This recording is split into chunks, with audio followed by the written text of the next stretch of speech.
সোনারপুর উত্তর বিধানসভা কেন্দ্রে 3টি সমবায় ব্যাংকের মধ্যে 2টিতে বিনা প্রতিদ্বন্দ্বিতায় জয়লাভ করলো তৃণমূল কংগ্রেস সমর্থিত প্রার্থীরা। এতদিন এগুলি বামেদের অধীনে ছিল। বছর ঘুরলে রাজ্যে বিধানসভা নির্বাচন, আর তার ঠিক আগে এই জয় কোথাও আশার আলো দেখাচ্ছে তৃণমূল কংগ্রেস প্রার্থীদের জন্য। সোনারপুর উত্তর বিধানসভা কেন্দ্রে 3টি কোঅপারেটিভ ব্যাংকের মধ্যে 2টিতে বিনা প্রতিদ্বন্দ্বিতায় তৃণমূল কংগ্রেস সমর্থিত প্রার্থীদের জয়লাভ আসন্ন বিধানসভা নির্বাচনের প্রেক্ষাপটে দলীয় সংগঠনের জন্য একটি গুরুত্বপূর্ণ সাফল্য হিসেবে বিবেচিত হচ্ছে। বোরাল কোঅপারেটিভ ব্যাংকের পরিচালন কমিটি ইতিমধ্যেই তৃণমূলের নিয়ন্ত্রণে এসেছে। এবার গড়িয়া সংহতি কোঅপারেটিভ ক্রেডিট সোসাইটি লিমিটেডের নির্বাচনে 79টি পদের জন্য কোনো বিরোধী প্রার্থী মনোনয়ন না দেওয়ায় সব পদে তৃণমূল সমর্থিত প্রার্থীরা বিনা প্রতিদ্বন্দ্বিতায় নির্বাচিত হন। আগামী 40 দিনের মধ্যে 15 সদস্যদের পরিচালন কমিটি গঠিত হবে, যার মধ্যে 2 জন মহিলা সদস্য থাকবেন।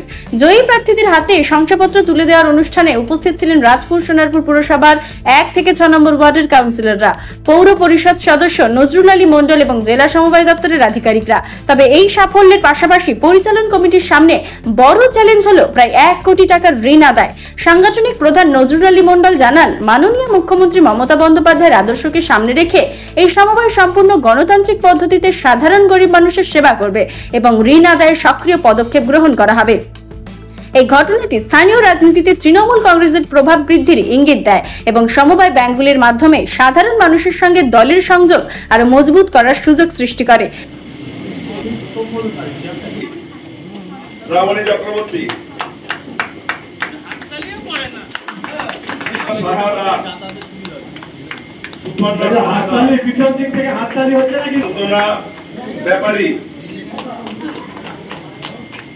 আচ্ছা, আমাদের গোপাল রায়,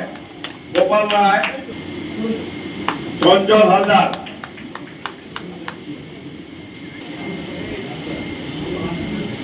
তারপরে কিঙ্কর শাসমল, স্বাগতম নাথ, রাজু পাল, 3 নম্বর কেন্দ্র থেকে জিতেছেন আমাদের হারুয়া থেকে। এটা আমাদের কাছে খুব অত্যন্ত বলতে পারি খুশির খবর, এবং যেটা কিনা দীর্ঘদিন ধরে এই ব্যাংকগুলোতে ইলেকশন করতেন না, সমবায়গুলো ইলেকশন করতেন না, ক্ষমতাটাকে কুক্ষিগত করে রাখতেন। পশ্চিমবঙ্গ সরকারের মাননীয় মুখ্যমন্ত্রী মমতা বন্দ্যোপাধ্যায়, যিনি সমবায়কে আরো শক্তিশালী করার লক্ষ্য নিয়ে তার সরকারের পক্ষ থেকে সমবায়কে কিভাবে আরো মানুষের কাছে পৌঁছে দেওয়া যায়, গরিব মানুষ, খেটে খাওয়া মানুষ, মেহনতি মানুষকে কিভাবে আরো সংগঠিত করা যায়, সেই লক্ষ্য নিয়ে সমবায় তৈরি করেছিলেন। কিন্তু যারা দীর্ঘদিন ধরে এই সমবায়গুলোর দায়িত্বে ছিলেন, তারা নির্বাচন না করে শুধুমাত্র সিলেকশন করে এইগুলো পরিচালনা করতেন। আজ যখন সরকারের পক্ষ থেকে নির্বাচন ঘোষণা করা হয়েছে, কোনো এক অদৃশ্য কারণে তারা এই নির্বাচনে অংশগ্রহণ তারা করেনি। যদিও সমবায় দপ্তর, পুলিশ প্রশাসন সর্বদাভাবে তারা সাপোর্ট পেয়েছিলেন।